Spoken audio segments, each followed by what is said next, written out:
Hello बच्चों, it's Anuradha ma'am here. Welcome to my YouTube channel make concept easy. देखो, last video lecture में मैंने आपको एक्सप्लेन किया था कॉल्स इन एरियर। जब कॉल ड्यू होती है और शेयर होल्डर्स पेमेंट नहीं करते तो उसे हम कहते हैं कॉल्स इन एरियर। आज के वीडियो लेक्चर में मैं आपको एक्सप्लेन करूंगी calls in advance. Calls in advance में क्या होता है कि कॉल ड्यू नहीं होती लेकिन शेयर होल्डर्स एडवांस में पेमेंट कर देते हैं। जब अमाउंट एडवांस में रिसीव होती है तो वो कंपनी के लिए एक लायबिलिटी बन जाती है और उस अमाउंट को कंपनी हमेशा क्रेडिट करती है।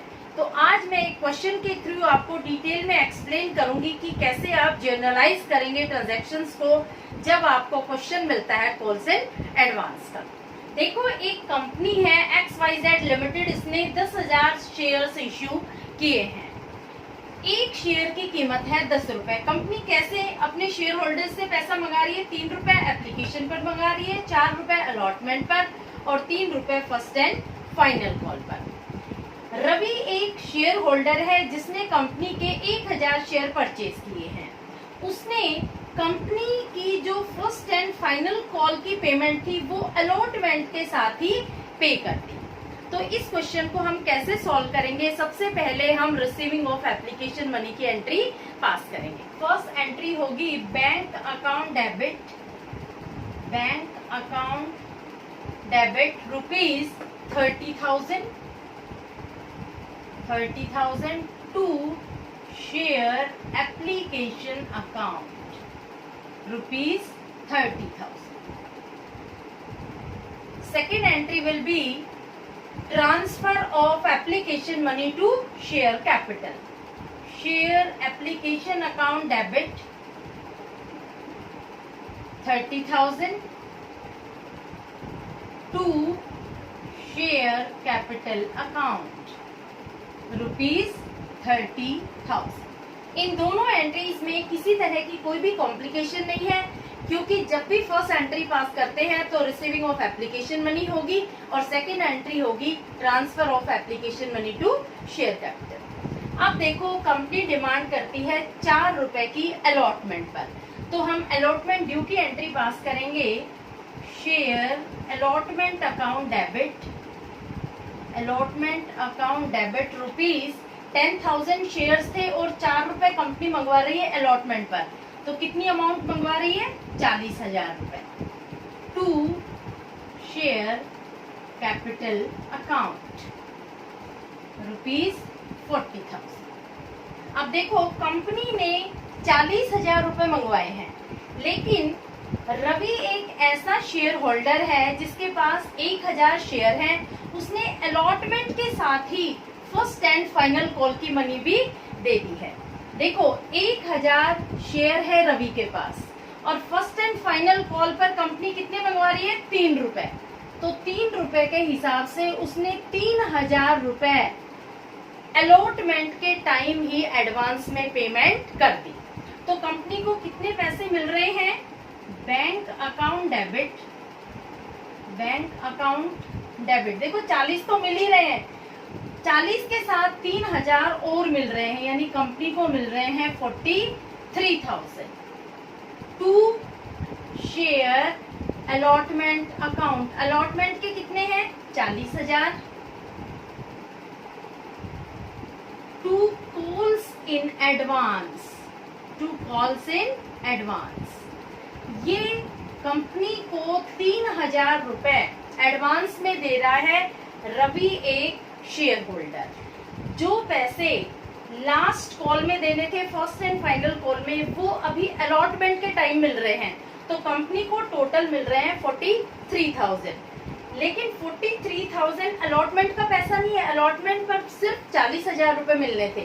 3,000 रुपए जो है वो है फर्स्ट एंड फाइनल कॉल के। तो ये कंपनी की एक लायबिलिटी बन जाती है, इसलिए हमेशा कॉल्स इन एडवांस को क्रेडिट किया जाता है। क्लियर? दूसरी एक बात और इम्पोर्टेंट है, कॉल्स इन एडवांस की अमाउंट कंपनी तभी एक्सेप्ट कर सकती है अगर आर्टिकल्स ऑफ एसोसिएशन अलाउ करता है, तभी कंपनी किसी शेयर होल्डर से कॉल्स इन एडवांस की अमाउंट एक्सेप्ट कर सकती है। Otherwise company calls in advance की अमाउंट नहीं ले सकते। तो ये क्लियरली मेंशन होना चाहिए आर्टिकल्स ऑफ एसोसिएशन में कि कंपनी कॉल्स इन एडवांस की अमाउंट एक्सेप्ट कर सकती है या नहीं। समझ में आया कैसे हम कॉल्स इन एडवांस की अमाउंट को दिखाएंगे? जो शेयर होल्डर एडवांस में पेमेंट कर देते हैं उनकी अमाउंट को हम हमेशा क्रेडिट करते हैं, क्योंकि ये कंपनी के लिए एक लायबिलिटी बन जाती है। क्लियर? अब देखो, जो रवि है इसने तो सारे पैसे अपने अलॉटमेंट तक ही खत्म कर दिए। इसको जो पेमेंट देनी थी ये सारे पैसों की पेमेंट कर चुका, लेकिन कंपनी अपनी जो लास्ट कॉल है वो ड्यू कर रही है 10,000 शेयर के लिए। लास्ट कॉल है ₹3 की, तो हम लास्ट कॉल की एंट्री पास करेंगे जो ड्यू हो रही है 30,000 रुपए के लिए। तो share first and final call account debit ₹30,000 to share capital account ₹30,000। एक क्वेश्चन आप लोगों के मन में जरूर आ रहा होगा कि जब रवि ने 3,000 रुपए एडवांस में पे कर दिए तो 30,000 रुपए के लिए कंपनी अमाउंट ड्यू क्यों कर रही है? देखो, कंपनी तो अपनी जो अमाउंट उसकी मेंशन है वही ड्यू करेगी। जो अमाउंट रवि ने पे की है एडवांस में वो हम आगे सेटल कर लेंगे, लेकिन ऐसा नहीं है कि कंपनी 3,000 रुपए रवि के माइनस करके अमाउंट ड्यू करेगी। कंपनी अपना शेयर कैपिटल उतना ही ड्यू करेगी जितना क्वेश्चन में मेंशन है। 10,000 शेयर उसने इश्यू करे हैं, 3 रुपए के हिसाब से कंपनी अपनी अमाउंट ड्यू करेगी। ठीक है, देखो 3,000 रुपए ये कॉल मनी के थे, लेकिन कंपनी ने अलॉटमेंट के टाइम इस अमाउंट को रिसीव कर लिया है। इस अमाउंट को हम फर्स्ट एंड फाइनल कॉल के रिसीविंग के टाइम डिडक्ट कर देंगे। तो एंट्री क्या पास होगी? Bank account debit. कितनी अमाउंट मिलेगी हमें? 30,000 के लिए कंपनी ड्यू कर रही है अमाउंट, लेकिन 3,000 वो ऑलरेडी एडवांस में ले चुकी है, तो कंपनी को मिलेंगे इस समय 27,000 रुपए। और जो कॉल्स इन एडवांस की अमाउंट है उसे अब हम डेबिट कर देंगे, क्योंकि जो लायबिलिटी यहाँ इनकर हुई थी वो यहाँ सेट ऑफ हो जाएगी। तो यहाँ लिखेंगे 3,000 to share first and final call account ₹30,000। समझ में आया?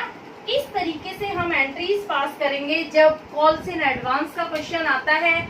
हमेशा कॉल्स इन एडवांस एक करंट लायबिलिटी होती है, उसको आप क्रेडिट करेंगे, और जब कॉल ड्यू होगी तब आप उस अमाउंट को सेट ऑफ करके कॉल्स इन एडवांस को डेबिट कर देंगे। क्लियर? तो होपफुली आपको ये कंसेप्ट क्लियर हो गया होगा कॉल्स इन एडवांस का। और लास्ट वीडियो लेक्चर में मैंने कॉल्स इन एरियर भी डिटेल में समझाया है। दोनों ही कंसेप्ट बहुत इंपॉर्टेंट है, क्योंकि कंपनी जब आगे फॉरफीचर के क्वेश्चंस करेगी तो कहीं कोई share holder calls in arrear में आएगा, कोई share holder calls in advance में आएगा। तो ये कंसेप्ट आप अभी क्लियर कर लो तो बहुत अच्छा रहेगा, क्योंकि आगे ओवर सब्सक्रिप्शन के क्वेश्चंस आएंगे, फॉरफीचर के क्वेश्चन आएंगे, तो आगे आपको कॉम्प्लिकेशंस अराइज होगी। तो बेटर ये है कि ये कंसेप्ट आप अभी क्लियर कर लो। इनसे रिलेटेड जितने भी बैक एक्सरसाइज के क्वेश्चंस है वो सॉल्व करके देखना। अगर आपको नहीं आता है सॉल्यूशन तो जरूर कमेंट बॉक्स में कमेंट करना, मैं आपको सॉल्यूशन दे दूँ। क्लियर? अगर आपको मेरा वीडियो लेक्चर अच्छा लगता है तो please like, share and subscribe it. देखो, आप अपने फ्रेंड्स को, क्लासमेट को मेरा वीडियो लेक्चर जरूर शेयर करना, क्योंकि बच्चों को कंपनी अकाउंट में बहुत प्रॉब्लम आती है और मैं चाहती हूँ हर बच्चे को मेरे वीडियो लेक्चर से बेनिफिट मिले, हर बच्चों की क्वेरीज क्लियर।